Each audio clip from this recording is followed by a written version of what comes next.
In 1964, archaeologists excavating a well shaft near ancient Sparta pulled up something that stopped the dig.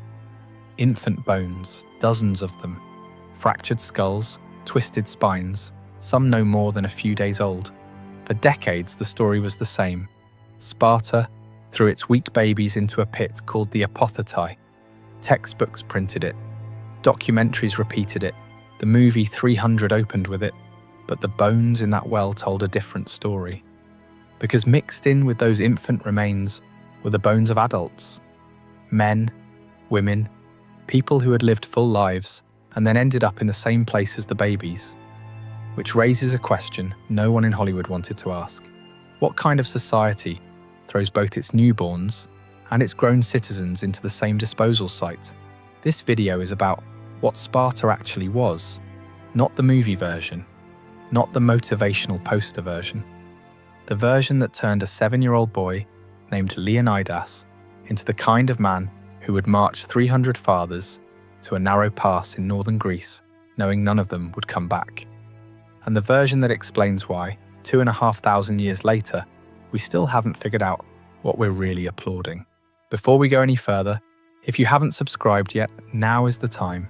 This is the kind of history they left out of the textbooks and Hollywood cleaned up. Hit subscribe, it is free, it takes 1 second, and it helps us keep making these videos. Now, let us get back to it. To understand what Leonidas became, you have to understand what Sparta sat on top of. Sometime around the 8th century BC, the Spartans conquered a neighboring region called Messenia.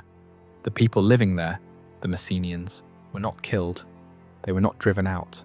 They were absorbed. They became the helots. The helots farmed the land. They harvested the grain. They pressed the olives, tended the livestock, and produced the food that fed every Spartan household. Without the helots, Sparta did not eat, and the helots outnumbered the Spartans.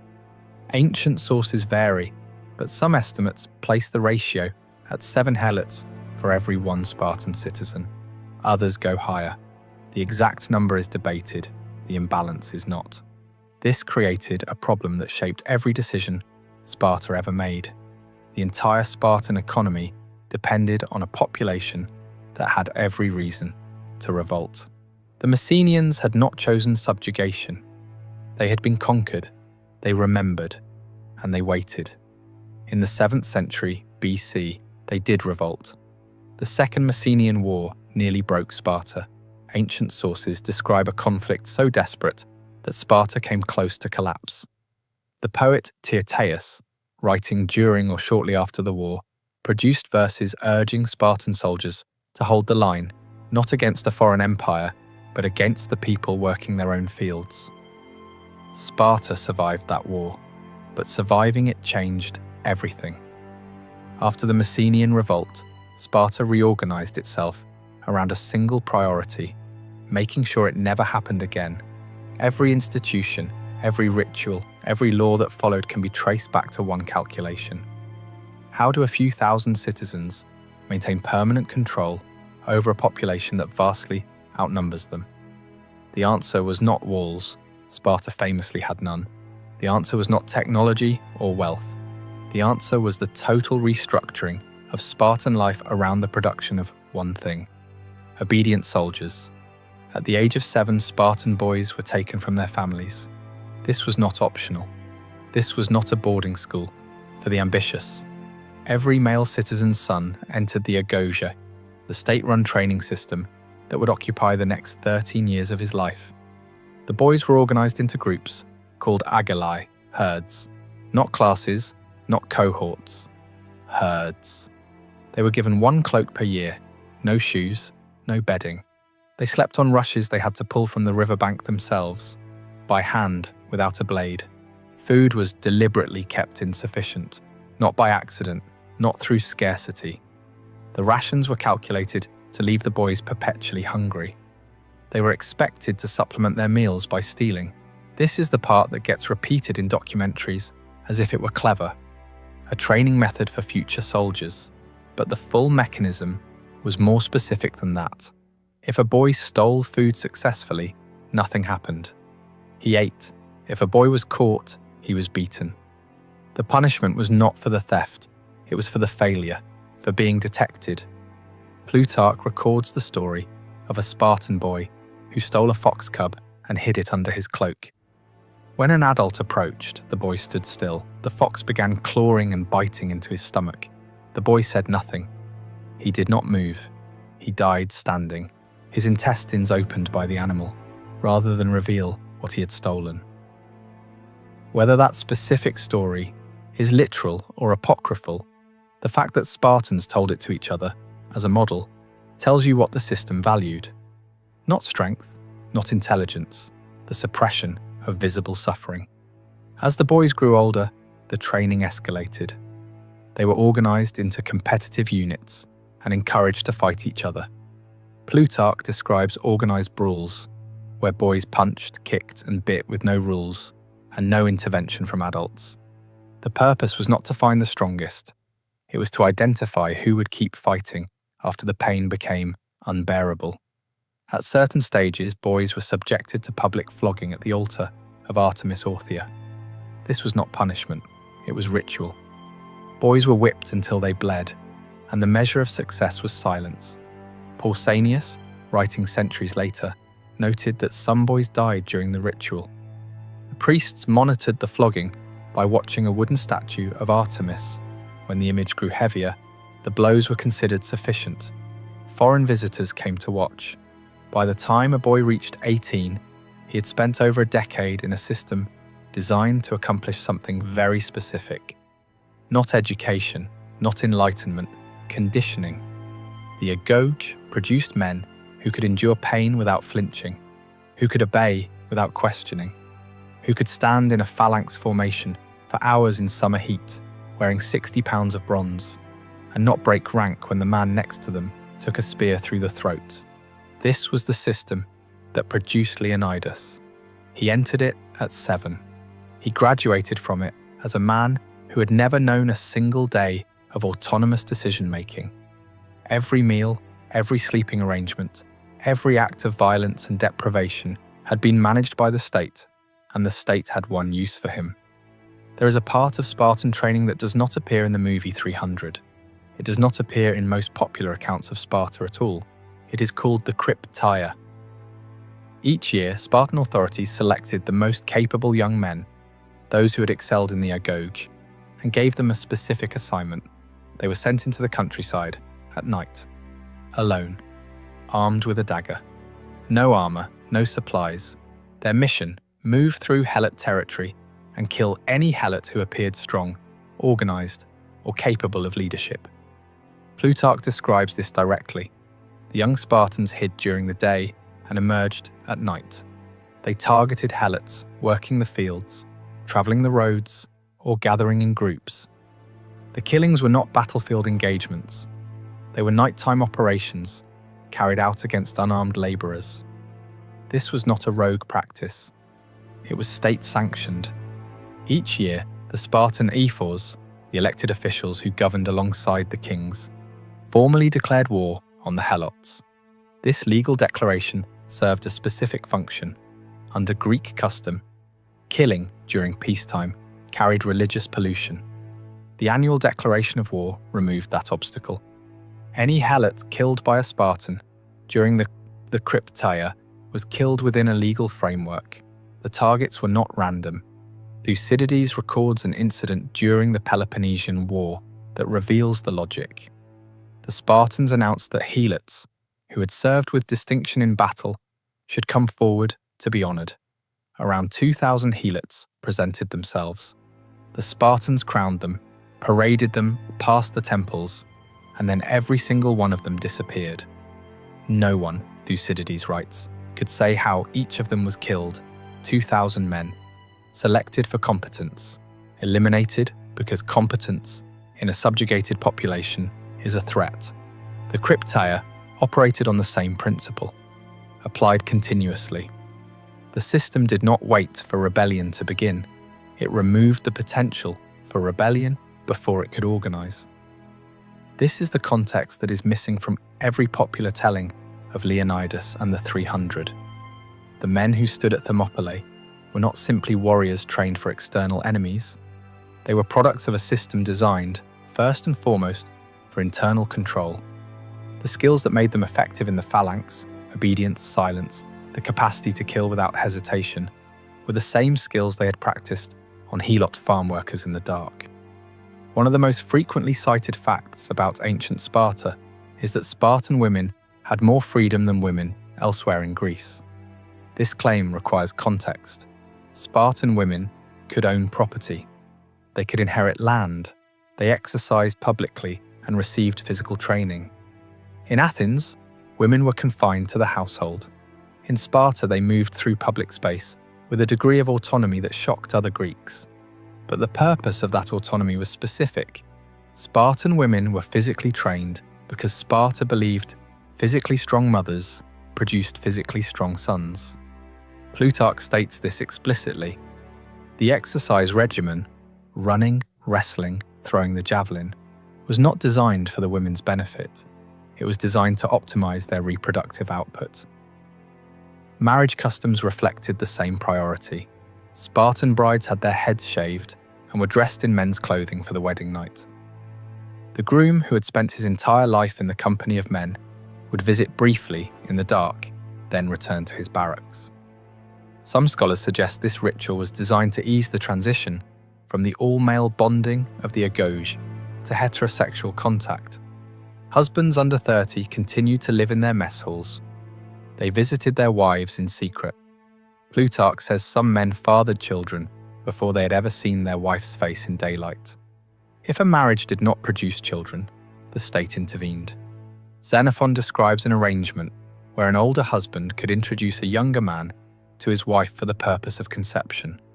If a man admired another citizen's wife for her bearing and temperament, he could request access to her, with the husband's consent, to produce children. These were not scandals, they were policy. The Spartan system treated reproduction the way it treated military training, as a state function that could not be left to individual preference. The goal was not family. The goal was population maintenance. Sparta needed a steady supply of boys to enter the agoge, survive the crypteia, and take their place in the phalanx. Every institution served the machine. And this explains something about Thermopylae that the popular legend skips over entirely. When Leonidas selected his 300, he chose men who had living sons. Every single one of the 300 had already produced an heir. This was not romantic. It was not a sentimental gesture toward fatherhood. It was the state calculating acceptable losses. If these men died, their genetic contribution had already been secured. Their sons were already in the agoge. The pipeline was intact. Leonidas was not selecting heroes. He was selecting men whose death would cost the system the least. In 480 BC, the Persian Empire under King Xerxes assembled one of the largest military forces the ancient world had ever seen. The exact numbers are debated. Herodotus claims over 1 million soldiers. Modern historians estimate the actual force at somewhere between 100,000 and 300,000, still enormous by ancient standards. The target was Greece. Xerxes had reasons. His father, Darius I, had sent an expedition to Greece 10 years earlier. That force had been defeated at the Battle of Marathon by a primarily Athenian army. The defeat was an embarrassment. Xerxes intended to finish what his father started. The Greeks knew the invasion was coming. They had time to prepare. And they did, partially. The problem was timing. The Olympic Games were approaching, and the Carneia, a major Spartan religious festival, was underway. Spartan law prohibited military campaigns during the Carneia. This was not a suggestion. It was a binding religious obligation. And so Sparta sent 300 men. Not 300 because that was enough. Not 300 because Leonidas believed a small force could defeat an empire. 300 because it was the maximum Sparta would deploy during a religious festival without violating its own laws. This is consistently left out of the popular narrative. The 300 was not a dramatic choice. It was a compromise between military urgency and religious calendar. But Leonidas did not march with 300 men. He marched with roughly 7,000 Greek soldiers. The Spartans were a fraction of the total force. The rest came from Thespiae, Thebes, Corinth, Arcadia, Phocis, and other allied Greek states. These men, farmers, tradesmen, citizens of small cities, marched alongside the Spartans to the pass at Thermopylae. The pass itself was a tactical selection, not a poetic one. Thermopylae, the Hot Gates, was a narrow coastal corridor between the mountains and the sea. At its narrowest point, the pass was wide enough for a single wagon. This meant that the size of the Persian army became irrelevant. The Persians could not bring their full numbers to bear in a confined space. They would have to funnel through the pass in manageable groups, exactly the kind of close-quarters combat where heavy Greek infantry held the advantage. For 2 days, this worked. The Greek coalition held the pass. The Persians sent wave after wave, including the Immortals, Xerxes' elite unit, and each wave was pushed back. Herodotus describes the fighting as grinding and relentless. The Greeks rotated units in and out of the front line, with the Spartans taking the most demanding shifts. The pass held, the mathematics of terrain were working, and then a local man named Ephialtes changed everything. Ephialtes approached the Persian camp and revealed the existence of a mountain path, the Anopeia Trail, that led around and behind the Greek position at Thermopylae. The path was not unknown. Leonidas had posted a force of 1,000 Phocian soldiers to guard it.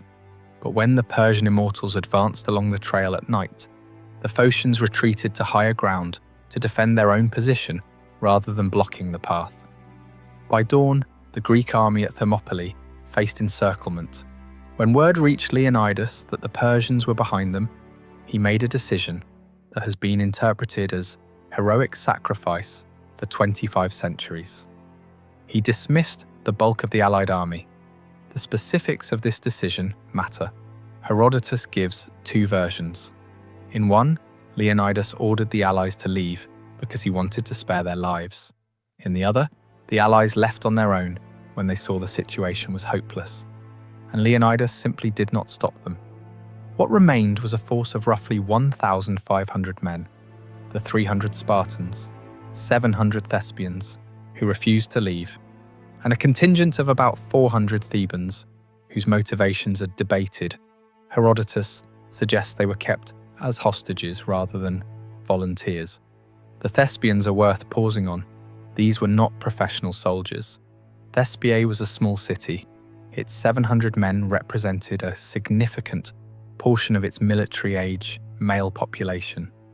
They chose to stay, knowing the situation was terminal, and they are consistently overshadowed in every retelling.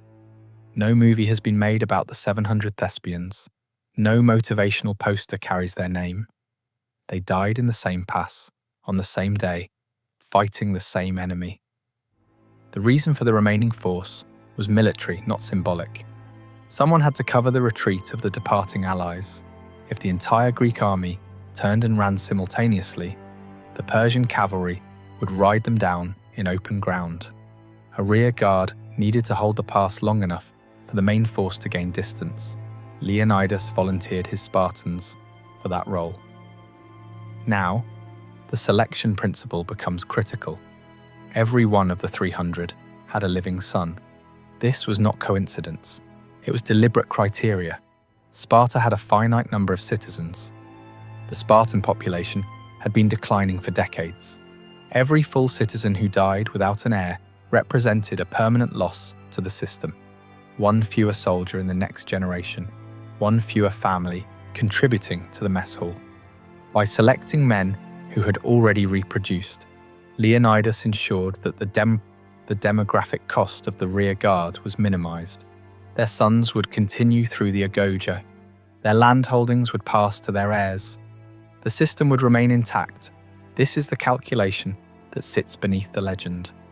On the final day, Leonidas moved the remaining force forward, out of the narrowest part of the pass and into a wider section.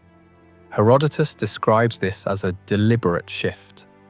The previous 2 days had been fought in the bottleneck. Now, with encirclement inevitable, Leonidas chose to inflict maximum casualties on the open approach. The fighting was different on this day. The Greeks knew the geometry had changed. There was no rotating out, no relief force waiting. Herodotus says they fought with a ferocity that exceeded the previous days. Spears broke. The Greeks switched to swords. When swords were lost or shattered, they fought with hands and teeth. 2 of Xerxes' brothers, Abracomes and Hyperanthes, were killed during this phase. The fact that members of the royal family were dying suggests the Persians had committed significant resources, including their command elements, to breaking the position. Leonidas fell during this stage of the battle. What followed his death is recorded by Herodotus in specific detail. The body of the king became the focal point. The Greeks and Persians fought over his corpse in successive waves.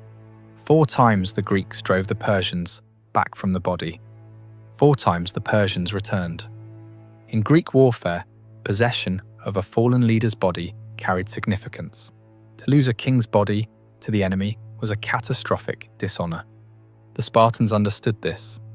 They fought to recover Leonidas, not out of personal grief. They had been trained to suppress that, but because the system demanded it. Eventually, the survivors retreated to a small hill behind the wall, the Kolonos. This is where the final phase took place. The Thebans, according to Herodotus, broke away and surrendered. He says they approached the Persians with hands extended, claiming they had been forced to fight. Some were accepted, others were killed, others were branded with the royal Persian mark. The Spartans and Thespians remained on the hill. The Persians did not close in for a final melee. They stood back and used ranged weapons, arrows, javelins, stones. The remaining Greeks, now without functional shields, and in many cases without weapons, were killed at distance. Herodotus does not describe the final moments as glorious. He describes them as methodical. After the battle, Xerxes walked the field. When he reached Leonidas's body, he ordered the head cut off and the body impaled on a stake. Herodotus calls this unusual. Persians generally honored enemy commanders who fought with distinction. Xerxes' treatment of Leonidas broke that custom. What that tells us is that the 3-day defense had cost Xerxes more than he expected. In men, in time, and in prestige. Herodotus gives a casualty figure of 20,000 Persians killed during the battle. Modern historians regard that as inflated, but even reduced estimates suggest the losses were significant enough to enrage the king. Leonidas's head spent the campaign on a Persian spike. 40 years later, the Spartans retrieved his remains. They brought them home and built a hero shrine. Annual games were held in his name. His name was inscribed on the memorial at Thermopylae alongside the famous epitaph. "Go tell the Spartans, stranger passing by, that here obedient to their laws we lie." The epitaph does not mention freedom. It does not mention heroism. It does not mention Greece, it mentions obedience. And laws. 40 years after Thermopylae, Sparta won the Peloponnesian War and became the dominant power in Greece. Within a generation, that dominance collapsed. The reason was demographic. Sparta's citizen population, never large, continued to shrink. The system that demanded total military commitment from every citizen also made it nearly impossible to sustain the population needed to maintain that commitment. Land concentrated in fewer hands. The number of men who qualified as full Spartan citizens decreased with each generation. By the Battle of Leuctra in 371 BC, Sparta fielded fewer than 1,000 full citizens in battle. The Theban general Epaminondas defeated them. Then he did something that struck at the core of the Spartan system. He marched into Messenia and liberated the Helots, the population that Sparta had enslaved for over 200 years, the population that had fed the state, funded the agoge, and made the entire Spartan military machine possible, was freed. Sparta never recovered. Without the Helots, there was no surplus. Without the surplus, the full-time military class could not be sustained.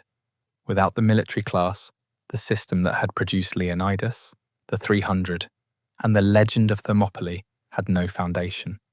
The thing that made the last stand possible was the same thing that made Sparta unsustainable.